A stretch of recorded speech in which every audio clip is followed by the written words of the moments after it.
This channel does not promote any violent, harmful, or illegal activities. All content provided by this channel is meant for an educational purpose only.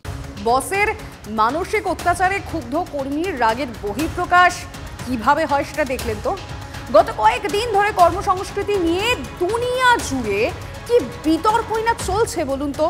সপ্তাহে কতক্ষণ কাজ করা উচিত তা নিয়ে বিস্তর আলোচনার মাঝেই এ রাজ্যের এক সরকারি কর্মী কি কাণ্ড ঘটিয়ে বসলেন। বিগ ব্রেক অ্যাট 6 এ দেখুন ছুটি না পেয়ে ছুরি।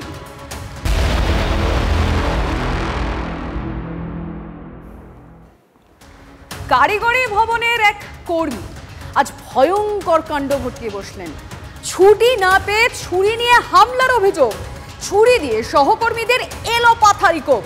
আর এই হামলার পর রক্তমাখা ছুরি নিয়ে প্রকাশ্য রাস্তায় ঘোরাঘুরি সরকারি কর্মীর। হাড় হিম করা ছবি দেখা গেল নিউ টাউনে। বৃহস্পতিবার দুপুর 12টা, মাঝ সপ্তাহের কাজের দিন। নিউ টাউনের ব্যস্ত রাস্তা, আর তার মধ্যেই হাতে রক্তমাখা ছুরি নিয়ে উদ্ভ্রান্তের মতো দ্রুত পায়ে হেঁটে চলেছেন এক ব্যক্তি। এমন দৃশ্য দেখে পথ চলতি লোকজন থতমত খেয়ে গেলেও ওই ব্যক্তির হাতে রক্তমাখা ছুরি দেখে কেউ আর তার কাছে যাওয়ার সাহস পাননি। কর্তব্যরত ট্রাফিক পুলিশ তাকে নিরস্ত্র করার চেষ্টা করেন। তিনি বারবার অনুরোধ করায় শেষমেশ ওই ব্যক্তি ছুরিটি ফেলে দেন। সঙ্গে সঙ্গে তাকে আটক করা হয়। হেঁটে হেঁটে যাচ্ছিল, আর পাবলিক অনেক পেছনে ছিল সবাই, আর ওনার হাতে চাকু ছিল। পাবলিক কেউ ওনাকে ধরতে পারেনি। যে পুলিশকে ফোন করার পরে পুলিশ এসেছিল, পুলিশ এসে ওনাকে নিয়ে গেছে। এরপর জানা যায় ওই ব্যক্তির নাম অমিত কুমার সরকার। তিনি কারিগরি ভবনেই চাকরি করেন। সূত্রের দাবি তিনি নাকি অফিসে ছুটির আবেদন করেছিলেন। ছুটি নিয়ে সহকর্মীদের সঙ্গে তার বচসা হয়। তাতেই রেগে গিয়ে তাদের উপর ছুরি নিয়ে হামলা চালান অমিত। অমিতের হামলায় কারিগরি ভবনের 4 জন কর্মচারী আহত হয়েছেন। উনি কি এখানকার স্টাফ? সেকেন্ড ফ্লোরে থেকে আমরা যখন দেখলাম যে একজন বাইরে ছুরি কিছু দেখা যায়নি, সেই ছুটে চলে গেল। তার পিছনে বাকি সবাই যখন ছোটাছুটি করছে। নিরাপত্তা তো দেখুন সেইভাবে বলতে গেলে নিরাপত্তা সেরকম নেই, যে কারণেই ঘটনাটা ঘটেছে। তার মা অসুস্থ হওয়ার কারণে ছুটি চেয়েছিলেন। মায়ের মেডিকেল বিল আটকে রাখা হয়েছে। ডেপুটি সেক্রেটারি সোমনাথ চক্রবর্তী ও বিভাগের কয়েকজন তাকে মারধর করেছেন। নিজের আত্মরক্ষার জন্য ছুরি বের করেন তিনি। ওই ডিপার্টমেন্টে সবাই আমাকে মেরেছে, আমি বাধ্য হয়েছিলাম ছুরি বার করতে। আমি আমার নিজের সেফগার্ডের জন্য ছুরি বার করেছি। আমার আপনি কেন মাইনে দিচ্ছেন না? আমার মা কেন দিচ্ছে না? ইচ্ছা করে হ্যারাসমেন্ট, ইচ্ছা করে হ্যারাসমেন্ট। অমিতের আচরণ নিয়ে মনোরোগ বিশেষজ্ঞের ব্যাখ্যা। এতে হচ্ছে অ্যাটেন্ডেন্স নিয়ে বড্ড কড়াকড়ি, এবং সেখানে ছুটি না পেলে আমাদের লেবার ল পর্যন্ত বলেছে যে আমরা দৈনিক 7 ঘন্টা এবং সপ্তাহে 48 ঘন্টার বেশি কাজ করতে পারি না। কিন্তু তা সত্ত্বেও অমানসিক পরিশ্রম এবং চাপের মধ্যে কাজ করতে হয়।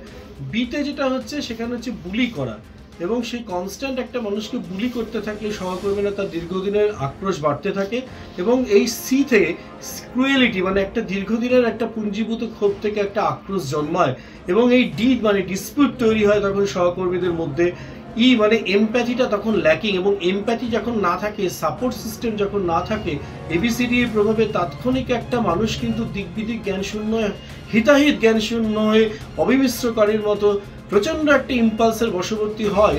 অভিযুক্ত অমিতকে শেষমেশ গ্রেফতার করে টেকনোসিটি পুলিশ। অমিতের আচরণ প্রশ্ন তুলে দিচ্ছে কাজের পরিবেশ নিয়ে। কাজের চাপ, ছুটি নিয়ে বসের সঙ্গে মতান্তর, সহকর্মীদের খারাপ আচরণের পরিণতি যদি এমন হয়, তাহলে তো সমাজের পক্ষে তা অত্যন্ত বিপজ্জনক হয়ে পড়েছে। রঞ্জিত ধরের রিপোর্ট, TV9 বাংলা। কর্মসংস্কৃতি নিয়ে দুনিয়া জুড়ে জোর চর্চা চলছে। বিতর্কটা প্রথম উস্কে দিয়েছিলেন ইনফোসিস কর্তা। কেন বলছি? কিছু তথ্য আজ আপনাদেরকে দেখাতেই হচ্ছে। চলুন বিগ ওয়ালে সেই তথ্যগুলো আমরা চটপট দেখে নিই। কি কি তথ্য এই মুহূর্তে দেখার প্রয়োজন রয়েছে। ইনফোসিস কর্তা নারায়ণ মূর্তি সওয়াল করেছিলেন সপ্তাহে 70 ঘন্টা কাজের পক্ষে। এলএনটির চেয়ারম্যান SN সুব্রমণিয়াম বলেন যে সপ্তাহে কাজের সময় 90 ঘন্টা হওয়া উচিত। আর সেই বিতর্কে নতুন করে ঘি ঢেলেছেন টেসলা প্রধান Elon Musk. Elon Musk post করে জানান যে তার দপ্তরে, আমেরিকায় তার যে নতুন দপ্তর, সেখানে কর্মীরা নাকি 120 ঘন্টা কাজ করছেন। ভাবছেন তো? আর এই সংস্কৃতি নিয়ে কি বলছেন চাকরিজীবীরা, তারা তাদের মতামত জানিয়েছেন। দেখে দেব কি বলেছেন। একটা ধারণা ছিল যে সরকারি দপ্তরে অন্তত ছুটি পাওয়া যায় বা রিল্যাক্স থাকা যায়, বাট এই ঘটনা সত্যি খুব খারাপ, আর এটা যেন কোনো ওয়ার্ল্ডেই, কর্পোরেট ওয়ার্ল্ড হোক বা প্রাইভেট হোক বা গভর্নমেন্ট যেখানেই হোক, এই ধরনের হওয়া উচিত না। একটা ছেলে তখনই সে ছুরি চালাতে বাধ্য হয় যে প্রচণ্ড মানসিক চাপ, নিশ্চয়ই সেখান থেকে প্রচুর প্রেশার আসছিল তার।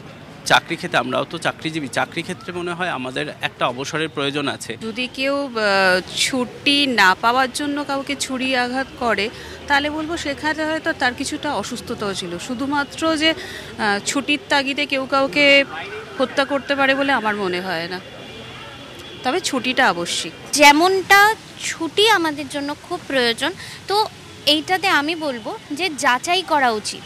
মেডিকেল লিভটাও যেমন জরুরি আছে, মাকে দেখাও জরুরি, কর্মক্ষেত্রে তার জবটাকে বাঁচিয়ে রাখা সেটাও জরুরি।